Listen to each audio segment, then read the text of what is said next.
Good morning, everybody. This is Richard E Ashby Jr. coming to you from the beautiful downtown Sharon Hill Public Library, where I am the director. And we're here this morning. We will have some different authors come on.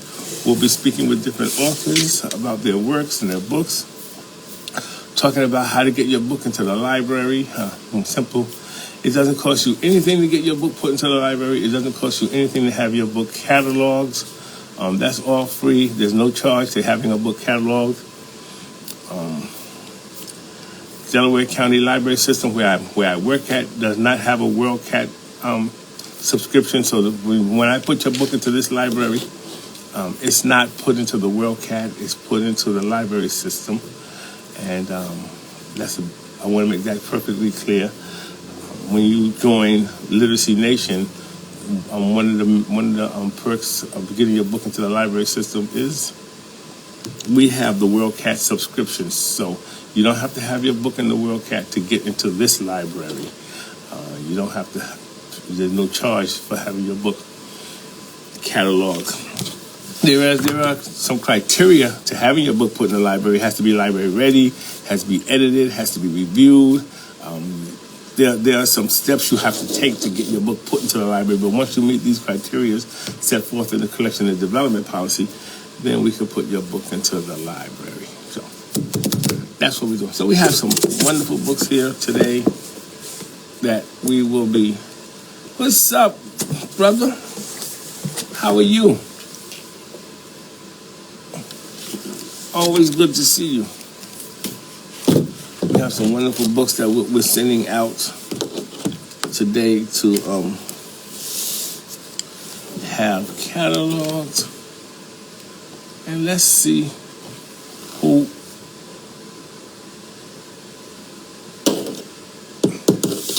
we have coming in.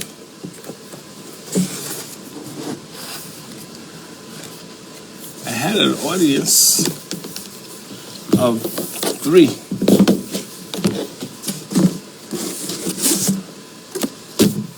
These wonderful books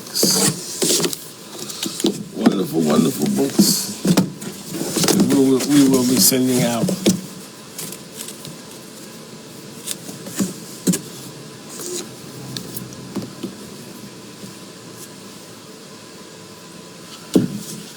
Okay, let's see what books we have. It is Wednesday, and it's hump day. Memoirs of Almost a Barren Woman. We had went over this book before. Some of these books we spoke about before. We have Mom, You Did It, which is a board book, which is really very nice. Very, very, very, very nice. I need your address to send you my new book. All right, you got a pencil? You got a pen? You ready? 246 Sharon Avenue. Sharon, Sharon, Sharon Avenue. Sharon Hill, Pennsylvania. Sharon, second word, Hill, PA 19079. Sharon Hill. Beautiful downtown Sharon Hill. And Sharon Hill is really Philadelphia. It's a suburb of Philadelphia, sitting on the borderline of Philadelphia. Very nice town, quaint town, beautiful library, beautiful community. I like it here. It's an easy drive from my house. It's a straight drive. You got that? Okay. It's a straight drive from home. There's a community next door to Sharon Hill, Darby Township, and I like that town also. I'm looking for someplace to live where I could live out the rest of my days. You know, I don't want to live in. I'm from New York City. I love the hustle and bustle. I'm looking for a single family house that I could just live out the rest of my life and have a good and enjoy life. Live in the suburbs. I grew up in the city. I want to live in I want to live in the suburbs again. I live in Philadelphia, but I don't live in the city part. I live in the suburbs of Philadelphia, but I want to move out a little further to Delaware County. And so anyway, this is Darby Township, and they called me because they are looking to have a library in their community. So I will be answering the call. I will be answering the call. I will be working with this community, mostly African American community, and getting a library, having our young people accessible to books. And so I will be calling on my independent authors, my friends, to start donating one book a piece to this new library that we're building.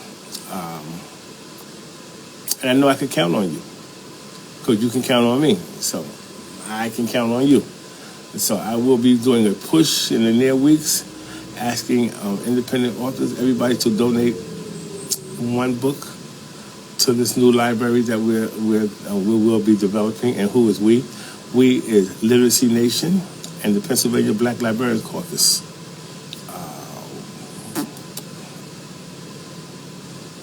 I'm so excited to be putting a library together. So one of the things I plan on having a big presence in this library of independent authors' works that are windows, mirrors, and doors, works that we represented in, books that are accessible to our children, available to our children, and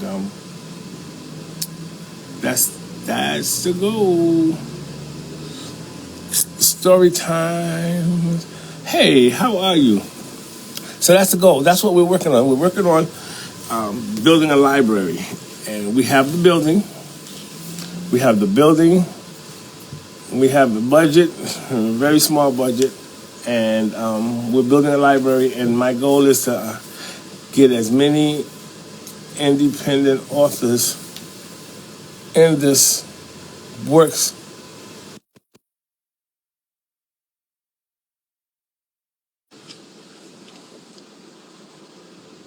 Let's see if we can add.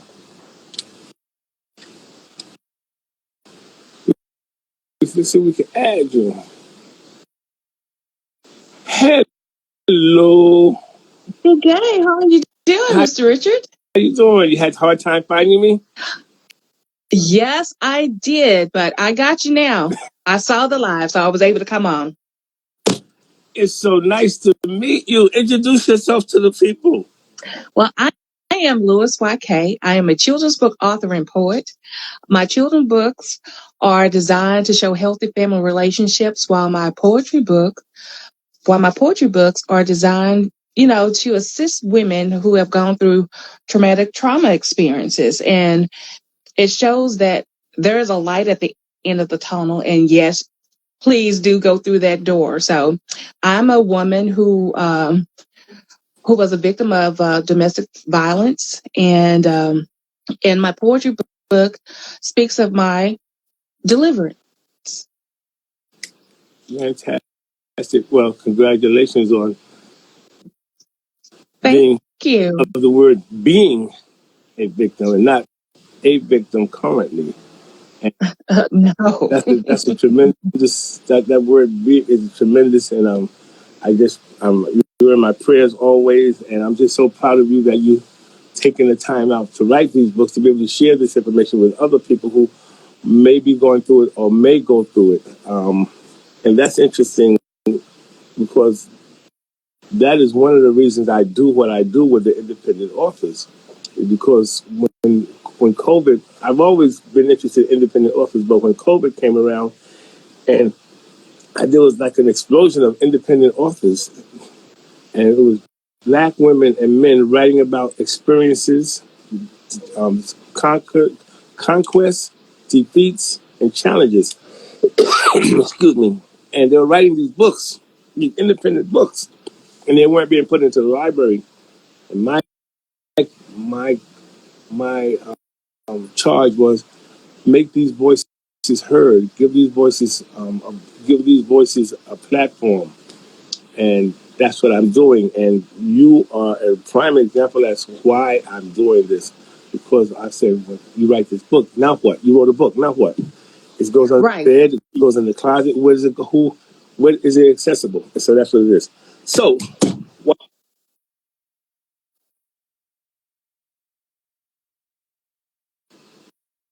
What I've does lost you. what I've does y, lost you. I didn't hear yours. what does YK stand for?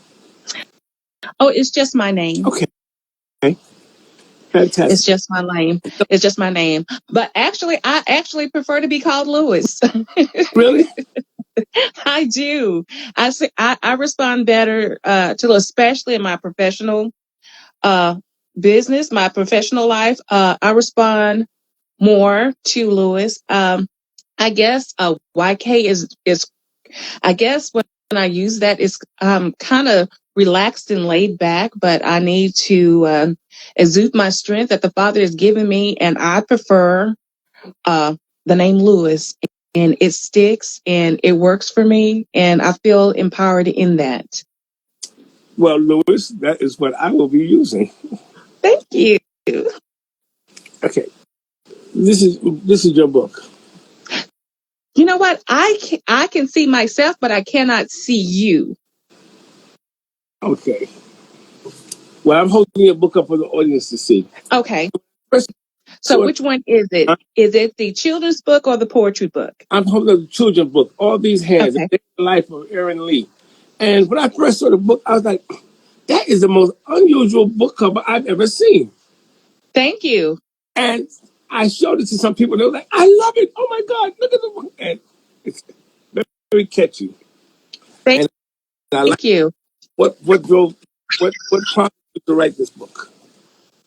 Uh, being having medical experience, I know that I work postpartum. I think in my medical career, I had the most fun working postpartum. And postpartum is after women give birth to their children, they come to me and I would assist in their care. And I got to see firsthand also with my own delivery experiences with my children. I've got three beautiful little girls, and based on my own experience, I was able to see how a child views their world. It's not like you and I, when we look out into the world, we get to see the full picture. But when you're dealing with infants, they can only see a small, they have a narrow view of the world. And what my daughters and I was at a restaurant shortly after I gave birth to my third daughter, and we was dining by low candlelight, and I was able to see in that moment how our hands was working in unison, securing her into her car seat. And I was like, wow, that must be how a child view their world through their limited eyesight. So, and I said, that would be a great book. Somebody should write that. Then my daughter, Miss B, says, no, Mama, I think you should write it. So, and I kicked it around for a couple of years, and it came back around. I said, you know what? I think you're right. I should write it.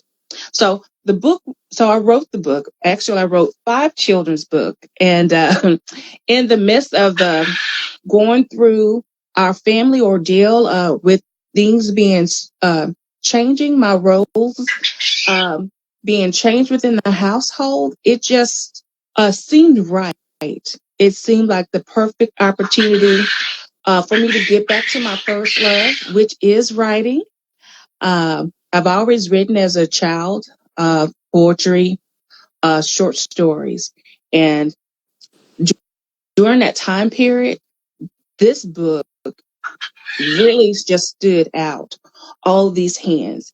And it was just a combination of all the things that go into of raising a child, bringing a child home, and introducing that child to your family. So, and that's how all these hands came along. And since I based this book off my daughter, and I said, what? It would be cute if I just named it A Day in the Life of Eryn Lee. And that's just how the title stuck. Oh, I love the phrase you said, introducing the child to the family. That's Yes.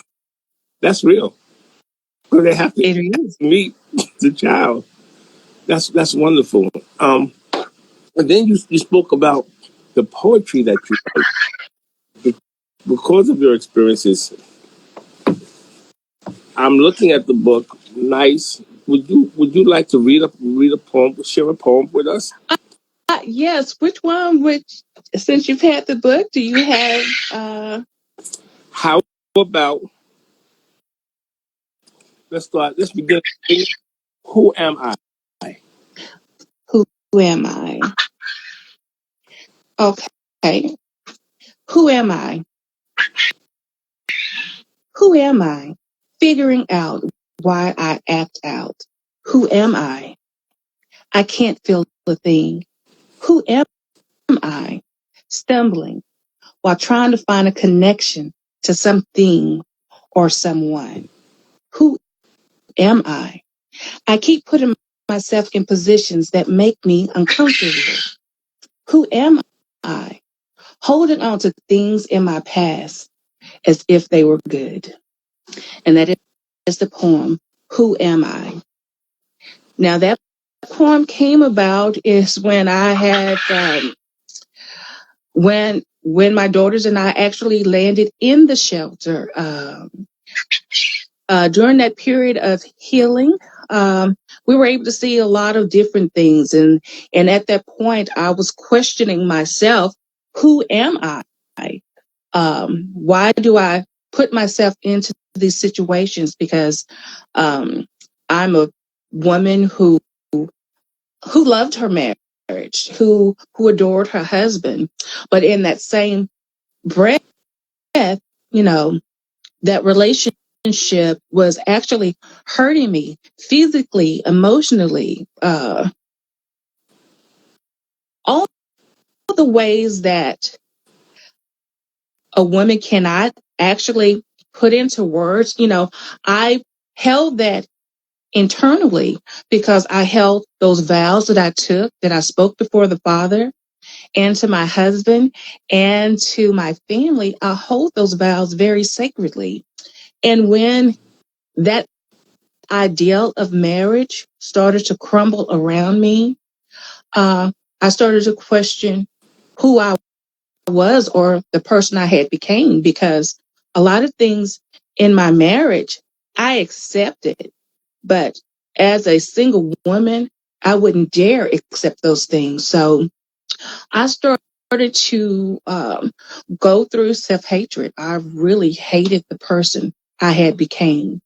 And in those 3 months in the shelter, I really was asking and searching for, who am I, or who am I supposed to be? And if I could really answer those questions and be really honest with myself, I was really, I really hated the person that I had became. Wow, that's the introspection of yourself. Mhm. So, and now, how do you feel? I'm able to smile. I I have a joy that that I don't have. That at one point I couldn't put a name to it, because in the while I was going through, I can't say I, as my family and I, my children and I was going through that period in time. It was, I had to save myself first, because during that time my children were very young and they didn't understand the reason why I was moving the way I was moving. So, uh, but they trusted me. So that's one thing that worked in my favor, that my children actually trusted my decision making. Although things were in the household were not always the same. So uh, in that space, I was able to look into myself, really ask the questions: why am I here? what am I doing here? And the Father came to me as clear as day, and he asked, well, he basically stated, life or death, choose you this day of who you're going to serve. And in that moment, I chose life. And things started to move in a way that where the doors were actually being closed to me, they were now being open to me because I actually made that decision to actually live, not just in the sense of in the mind frame of what a marriage is supposed to be, but what the true biblical ideal of a marriage is. And that and what I had was not it, because it wasn't grounded in love. It wasn't grounded in respect. It wasn't grounded in honor. Um, and I was actually ashamed that I allowed myself to fall into that trap.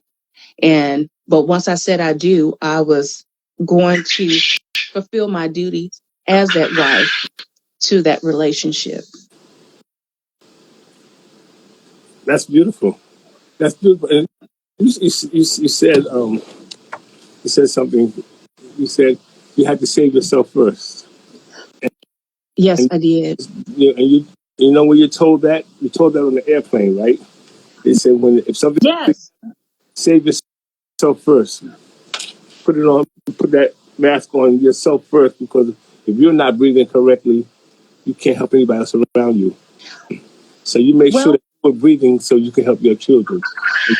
yes, because uh and it wasn't that I was looking for it. The truth of the matter is I was forced into it, actually, if I may be honest with you and have you know, uh just lay it all out for you. I was actually forced into it. The last time that my husband ever put his hands on me um was when we thought my daughters were taken. I mean, it was a crazy situation, but it couldn't have happened any other way. But in that moment of coming into the house and having him push me so hard that and strike me so hard that I felt my bowels rip through my flesh. It's I have it in one of the poems. It's like the first time. Um, and it's like I could see my whole life within those moments. And in that first time, I actually saw my daughter being pushed over a sofa. And in that moment, while he was attacking me, I had no problems in letting him put his force on me, but actually seeing him do something to my daughter, a light switched. Instead of being on the defensive, I started to attack and started to defend what was actually mine. And um, in that moment, I felt the strength of the Father come over me, and I was actually able to put him under my feet. And in that moment, that's when I knew that what are you going to choose? Is it going to be life or is it going to be death? And I'm so happy in my heart I was able to say I wanted to live, because just a couple of days later I was admitted into the hospital for emergency surgery, which I almost died at that time from that attack. You're a strong black woman. My hats go off to you. Um, just just the courage to tell that story and to tell it in strength. That's that is amazing. I'm so It's glad. only I'm so Yes. It's um. it's, I it's need only you by the strength of the Father that I'm able to do these things. Yes. to let's read another poem. And Yes. while I plug up this phone, um, I want the people to hear on page 35, acceptance.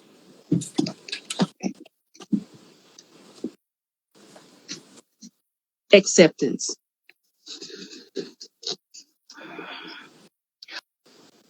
Knowing what one knowing what one is today was decided by one's choice made yesterday. Author unknown. My heart aches of loneliness and saying goodbye, wanting one other half, but what at cost? But what cost?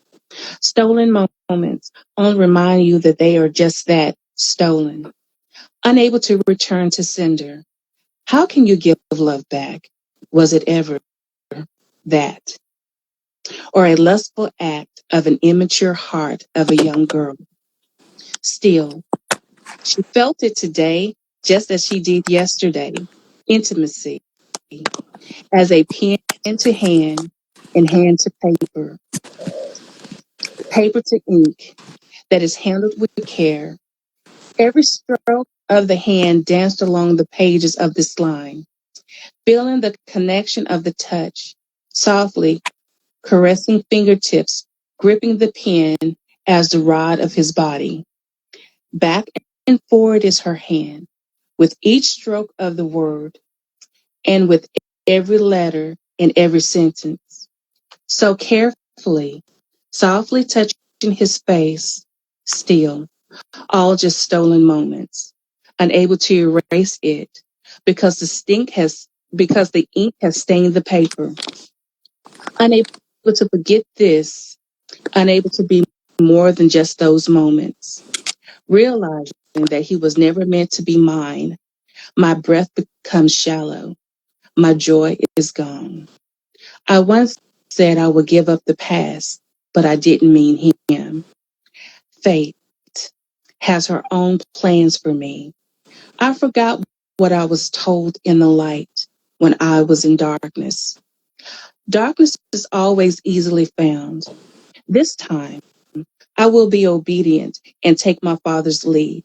Once, I didn't listen, and I paid the cost dearly with sorrow, pain, unhappiness, abuse, sadness, and loss. The price was higher than I imagined, unknowingly. I had enlisted the innocents as co-signers for my disobedience. Traumatic to endure the loss of a child, so traumatic is my story. Being with child, not one, but two, is so beautiful to me. One is taken in such a violent way. I knew I must be dying. So much blood in this small space. Fear has taken me. Coming home in this drug induced haze, I slept, and to my surprise, one remained, untouched by this cruel act. I heard the closing of the door.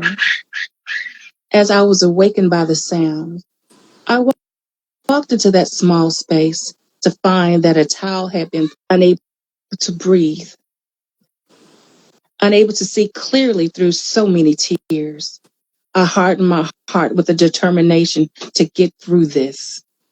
I lovingly removed my child's remains from the floor of that small space. The floodgates of my emotions were wide open. While unable to breathe, stepping foot back into that small space, never again. I know my history, and this event will be erased from my mind, never to haunt my memories again. Then a voice spoke to me saying, "Not this time. You still have a balance, and it must be paid in full." My heart is hardened even more, and I will not submit responding. I still have one. Do not attempt fate. Fate is absolute in her plans, and she takes no hostages. 1 month later, she strikes again. She strikes again, claiming her prize. Acceptance is beautiful. It is a cure-all, and it covers all. Acceptance has the power of healing, restoring, forgiving, and surrendering. All of these must be done willingly. Please never forget what you heard in the light when you're covered in darkness. Acceptance paid my debt in full. And that is the end of that poem. Excellent. Thank Excellent. you. Excellent. Where are you from? I am from Originally, I'm from West Dallas, Texas, but now my family and I, we live in Arlington, Texas. Is that why you got that blue Cowboys colors on? No, I am not a fan. What's your next project? My next project, actually, I'm working on my second children's book release. It's called Guess Who Loves You? And it's also from the children's book series, A Day in the Life of Eryn Lee. Fantastic. Fantastic. Well, you have been. Does anything? How would someone find your book besides in the library? We have it in the library. And see, here's what I like about you. You gave us a hardcover. You gave us a soft cover. Perfect. And folks, you don't have to go out and get 100 hardcover copies. Just get one or two so you can take it to the library. Um, and the poetry book, very nice. I think, I think, this month is Domestic Abuse Month, and we have a big domestic abuse collection of books over here that we're putting out. And Saturday we're having a author talk, author meetup here at the library. I think we're gonna read, have one of my staff members read some of your poems That in would honor of be the wonderful. Abuse Month. We'll probably be live on Instagram Live Saturday morning at 10 o'clock. Okay. And so you can watch us read one of your poems Saturday morning. Yay. I will be there. Thank you. Yes, yes. Yes. And if you call and text me and say, listen, I'm not going to be up at no 10 o'clock because it's 9 o'clock on Saturday here. We'll put it back. We'll make it 11, 12, 1 o'clock so you can get up. Oh, You can be no. sipping your tea, listening to somebody read your works. That would be so awesome to see somebody Trust else. me. I'll be there. Okay, there you go. I can't drink I will be listening. coffee or tea. All of a sudden, I have Graves' disease, and now when I drink something warm, my throat closes up. Really? Yeah. Well, then you should always drink something cold. Yes, something room temperature. Cold also bothers me, so it has Cold to also be bothers you? Okay. room temperature. And then if I don't, I go into these choking and coughing fits. Oh, okay. So that's definitely Yeah. like not good. I prefer hot liquids or room temp liquids. Okay. All right. I love water, stuff like that. But Mm-hmm. about choking, I see family members looking at the will. No. You're too much. They pat you on the back. They pull out papers. What's he leaving me? No. Pat me on the back. Save me first. You're too It's much. so wonderful speaking with you. Um, I just see great things for you. I see great things for you. Well, thank We've you never so gotten very the much for chance. having me. Just see, I was in Fort Worth some year in 2016, I think it was. I was in Fort Worth. It was the hottest place. I thought it was the hottest place I've ever been in my life. It was hot. It was hot. Well, Then I went to. I live here, and I'm so used to the heat. Now it's getting cold here, and now it feels Is like what? I need on a jacket for Cold sure. is what? 90, 85, 90 is cold. It's chilly. You know what? We when we were in 100-degree temperature, everybody was definitely looking forward to the 95, 80-degree temps here. Yes, it was pleasant when we had that relief. Then I went to New Mexico, Albuquerque. That's a different kind of heat. That's a different kind of heat. That is a definitely different kind of heat. Was in Tulsa, Oklahoma, another hot place. And all these places are hot, but it brings me closer to being a good Christian, because if hell is hotter than this, I don't. So every time I go to one of these hot places, I come home, I dive into my Bible. People are like, "What are you doing?" I'm just trying to. I'm just trying to go to the right place. If Albuquerque, Fort Worth, and Tulsa's hot, and that's your Well, hell is definitely burning. yeah, that was hot. I can't do it. I cannot do it. Lewis, I love it. Yes. Thank you for coming on. The beautiful smile, beautiful book, everybody. Now, Thank for you. the person who just hey everybody, for the person who just want to buy a book, listen, I don't want to go to the library. I don't want to go to library. I want to go to library. I don't know why people say library. Then It's berry. It's not berry. Like then they can just go to my website. it's berry. So on your website. Yes, LYKESHOPS.com, like shops. LYKESHOPS.com. Thank you, thank you, thank you. No, And thank what's you the name? so very much. Give me a spoiler. What's the name of your next book? The name What's the title? of my next book, I've already gave it to you. My children's book is the next one is Guess Who Loves You by Eryn Lee. Guess Who Loves You? A Day in the Life of Eryn Lee. And then my next poetry book will be this is spring. The next one will be summer. So that would be the next release of my poetry book. So that's a 4-book series right there. Oh, Spring Quick Read, Poems and Narrative Writing, Volume 1. Yes, So the next one is summer. correct. And then after that will be winter and fall. Yes, All right. Then maybe we have a sunny day and a rainy day.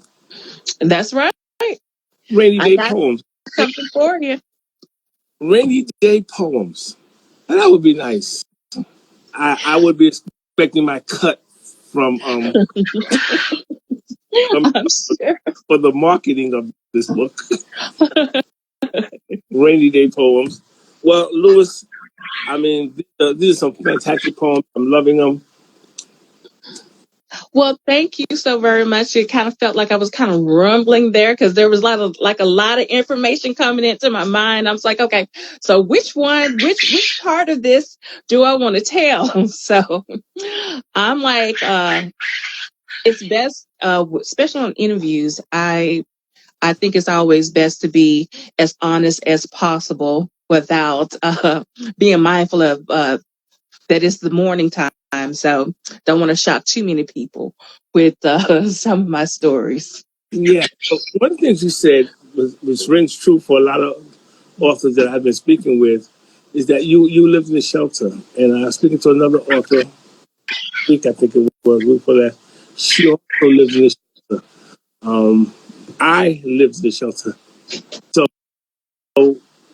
I know, I don't know what you felt because our circumstances was different. So when people tell me, "Oh, I know how you feel," no, you don't know how I feel because you don't. You Well, know where I was at. You know where you know the situation, but you don't know how I feel. And so, well, what I would say to women who may be in a domestic violence situation is to first be mindful, be honest with yourself, and being honest with yourself. Uh, Deciding if this, if staying is what you want to do, then by all means, stay, work it out, get the counseling that you're going to, that you and your family are going to need. But if you do decide to leave, and don't believe that it's going to be all rainbows and butterflies, because that is not the case. And that is truly a lie right there. Because myself, I tried to get help for my marriage while I was married, and I could not receive any assistance. They said for my marriage or as a woman in that situation, they said as long as you're married to him, there's no assistance for you. But as soon as you decide to leave, you know, we'll help you with your legal fees. We will help you with a place to stay. Uh, they had all this list of things that they would help me with. But it took me 6 years or so to get divorced, and all the attorneys, all the things that they said that they would have for me, that information was closed. Those doors was closed to me because it's like, well, this is more than what we actually thought. Um, this is more intense. He's a different breed, because when we went into the courts, I went in by myself. I had no attorney. I was a stay-at-home mother. I had no funds whatsoever. And when I did try to go to the local um, attorney place that was dealing with no income, low income persons, I was actually booted out of there, sent back to the courthouse by myself. So, and he didn't want a divorce. He just wanted a custody of the children. And there's like, we don't have the capabilities of dealing with uh, a divorce or whatever you want to call your relationship. He's not seeking a divorce. He's seeking custody of the children. And in my case, and anybody that knows me that know that wherever my children are, that's where I'm going to be. So it was almost that the courts almost played into his hands. But again, being there by myself, being there by myself without any type of assistance, financial assistance at all. It was only by the grace of the Father that he touched that judge's heart and gave me primary custody of the children at that time. God, but God. Nobody but him. Nobody but him. You have an But amazing story. You have an amazing resilience to yourself. well, God bless you. again, it's all about him, and that's why I do it, and that's why I try to be as transparent as possible when I tell my story, because it is amazing, because he brought me back from death. I was literally at death's door many of times, because prior to my marriage, I was a healthy woman, active in everything. And it seemed like as soon as I said I do, had my daughter, it's like my health started going downhill. And the stress was so bad that my I was losing my sight. My sight, I had this much sight, a vision left before I was actually going blind. I was diagnosed with what they call a pseudotumor cerebri. That's where your body thinks it has a tumor, but it doesn't. And I was going to get spinal taps every 6 to 8 weeks to remove the excess fluid from my spinal column.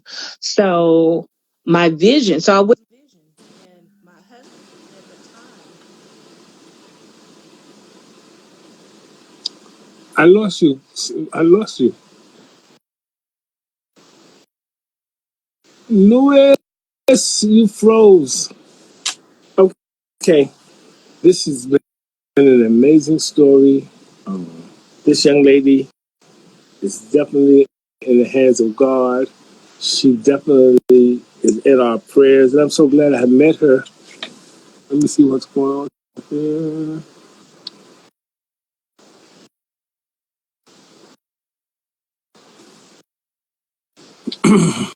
I'm trying to get her back.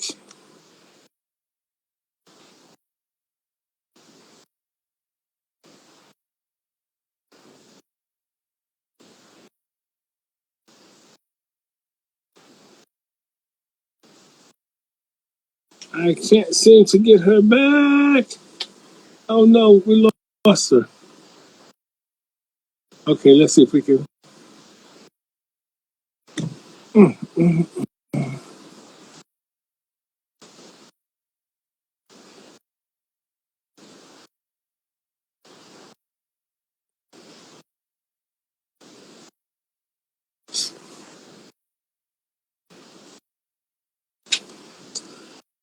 Uh, I'm doing everything I can to bring my guests back on with us. She's unable to join. Maybe this is it. Let's see. It was just a wonderful interview. Wonderful young lady. Her book is fantastic. Um, I tell you what, if we can't get her back, which it looks like we can't, we'll do this interview again. We'll do part two of this interview, and we'll pick up where we left off here because she's just unable to come back on. Am I done? Are you back? I think I am. That's good. Welcome. Okay, I do apologize about that. That's okay because when you was reading one of your poems, my phone fell and fell over and everything. Hey, listen, we both got one in. Okay. I'm so interested in Lewis things that you're telling me because I was in a shelter before. I also lost my eyesight. I went stone cold blind. Mm-hmm. Had operations. I can see now. These are all things that God take us through. Yes, he Not put does. us through. So when you put something, you put the book down, you put it over here. When you take something, you actually is carrying it. You have it with you, and God took us through. God's taking us through things. He didn't put us through things. He took us through things. Yes, he And did. when he took us through things, on the other side, he's still with us. Yes, he is. He's still And it was not until death. And I'm so thankful for each and every day that I draw breath because it was not unto death. listen. No weapon formed against us shall. Prosper. That's correct. Thy rod, thy staff, thy comfort me. And so you are a wonderful young lady. Your spirit is absolutely fantastic. You have the fortitude and the attitude of a winner. And I'm just so glad to know. How did I meet you? How did I meet you? How did I meet you? Well, I know Shayna Danielle, Shane. and I was a part, Shayna Danielle. I was a part of her book to bulk program. And in her program, I saw an interview that she had with you. And that same night after the interview was completed, I went to Literacy Nation and I joined immediately Oh, that very same night. well, thank you. I just was saying, how did I meet this wonderful young lady? Shayna's getting ready to do a book to bulk workshop for literacy for us in Literacy Nation. And Wonderful. Shayna, everywhere I go, Shayna shows up. Okay, if I'm I don't care where in America I go and I say I'm going to be here and I need some authors to come. There's Shayna She and, shows up. and her family, and she shows up and she shows out. Um, I mean, can't ask for better support than that. You And, cannot. and when you have kids and you're traveling across the country, and she was in North Carolina or South Carolina or someplace, and I was up in Pittsburgh. And I said, well, I'm in Pittsburgh now, and I'm having this program, and I need some authors to come. Shayna came. A whole lot of other independent authors came up to Pittsburgh. They had a beautiful program.